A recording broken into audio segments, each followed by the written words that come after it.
That's the goal, right? That's the goal, man. Like, Lucas is here this weekend. His wife, one of the top lightweights. She's the current world champion, 3-time black belt world champion, 4-time world champion. That's right. I messed that up when I did a podcast with her. I didn't know she was 3.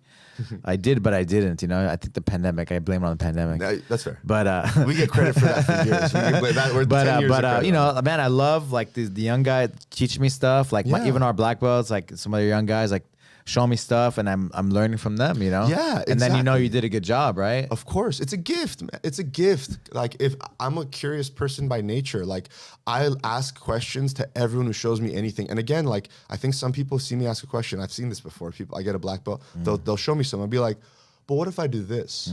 And like I feel like they look at that as like me challenging them. They're insecure. It's not. And first of all, if you're that insecure in your technique, then if you haven't answered that question for yourself before you're teaching it to me, then I think that's a problem with how you're doing jiu-jitsu. But to me, like, I think the best guys in the world are becoming the best because they're asking these questions and everything they do all day long. That's it. It's like they're the sharpest grinding stone and the sharpest knife, and they're actively challenging each other. They're not saying like, I'm a sharp knife, I don't want to get dull because you're a good grinding stone.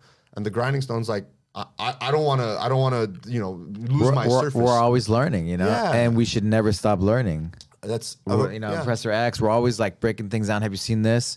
And we're always learning. We're always like trying different things. And again, it's like the goal of jiu-jitsu. Even like health things, right? How to breathe, like the cold, trying things out, like food. Think about this. Like when I was a kid, when I was a kid, do you remember the food pyramid? What a crock of shit. Come on, man. Right? Like the carbs, all the carbs at at the bottom. The whole bottom. You're supposed to be eating 80% bread. And like, that's my point. Like now we know that was essentially propaganda, but it's like on like the sugar industry trying to teach us how to do things.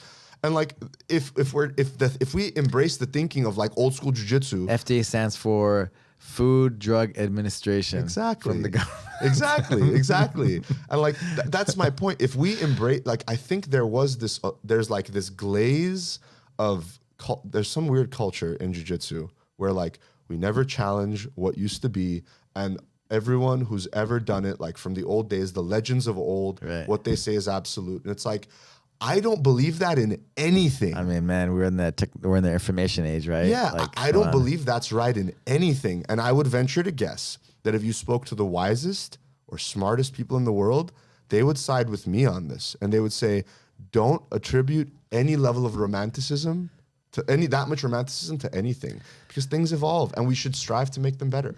I've been going down this rabbit hole of health and neuroscience and fascia and things like that. And one of the big influences, I always kind of say this story, but I went to this fascia conference in Berlin. Yeah, you told me about that. Yeah, and they had like these Nobel Prize, Nobel laureates and stuff. Nominees. Yeah. Speaking like, the best guys in the world, and they're saying like, they were humble enough to say, we think, but we don't know. Oh, it's so good. We think, but we don't know. And so I was like, these guys are saying that, like, why is anybody acting like they know it all? I say that, I did high school and college debate. So like, I love argumentation, but I was unrefined in my youth. And I think what's happened again, I've just become a little wiser, and it's not about the win. I think it's about coming to truth. And I personally am incredibly diligent, at separating when I say something. I'll say, oh, like, I know that this cup is pink, but I think this thing about jiu-jitsu.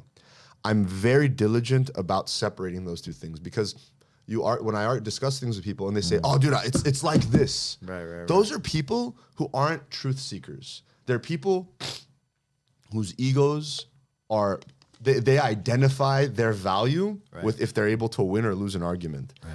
I think when you see, like, let's put it this way, and we'll bring it back to jiu-jitsu again. Let's say you have a room with Gordon and Giancarlo, both ADCC champions. Right now, they're probably training. And Giancarlo brings something to the table. And he says, hey, I've been working on this. And Gordon says, but I think, show me. Oh, okay. But what about if I do this? I think this is better. Giancarlo can go one of two ways. He can be like, fuck you. Like, no. My way's the best way. What the hell? Like, this is mine. Like, and he could identify his value with that technique. Right. Or he could be like, that's cool. What about if I do this? And then Gordon has that opportunity to be like, no, I already broke this thing. Or he could be like, wait, no, that's pretty cool, but what if I do this? And if they engage, if they both lean into that exercise, that's where the magic happens. That's where the magic happens. And you cannot, one of my, a manager of mine, I've learned a lot from him. He said, don't assess your value based on your ideas because your ideas change.